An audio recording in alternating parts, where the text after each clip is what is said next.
Hello guys, welcome to today's Topic TV. At ngayon ay pag-uusapan natin ang nakakagulat na karanasan ni Angie Maidking, kung saan nasunog ang kanyang mamahaling kotse habang siya ay nasa kalagitnaan ng kanyang pagbablog.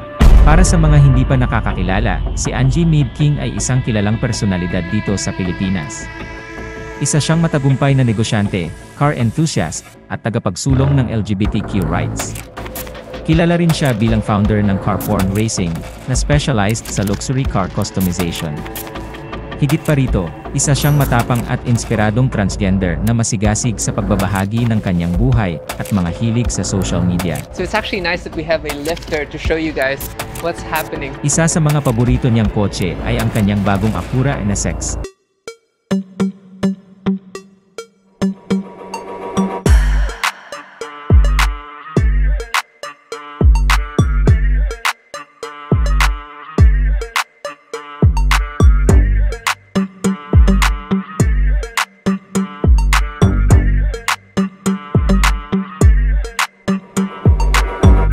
Isang supercar na kilala sa bilis at ganda ng performance.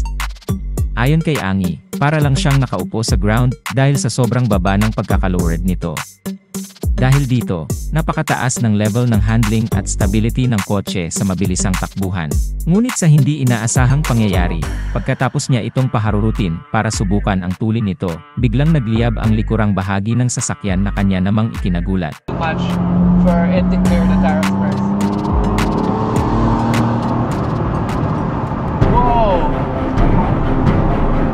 Whoa, fire.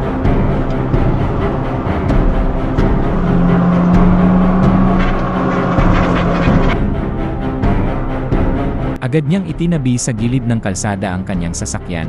Gulat na gulat siya sa mga pangyayari. Ngunit nanatili siyang kalmado sa kabila ng panganib, habang tumitindi ang usok at apoy. Napilitan siyang lumikas agad para iligtas ang sarili.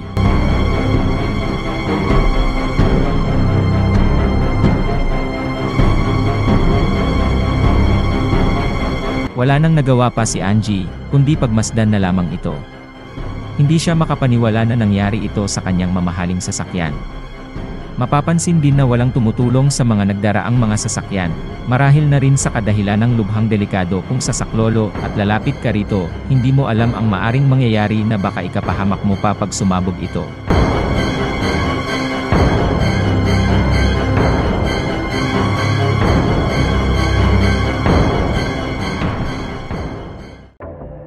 Tuluyan na ngang naging abo ang likurang bahagi ng kanyang sasakyan.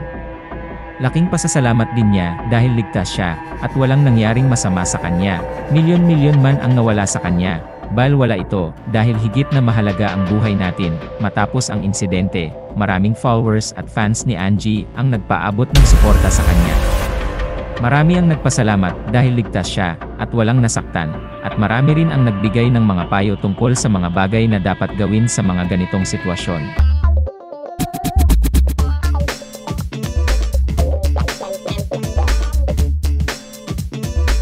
Shout out muna tayo mga idol. Shout out to Sari Celestine Cagabhion.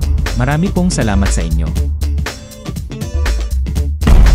Shout out din kay Clark Yoj. Maraming salamat Lods na suporta. At shout out din kay Hirap Vlog. Maraming salamat idol.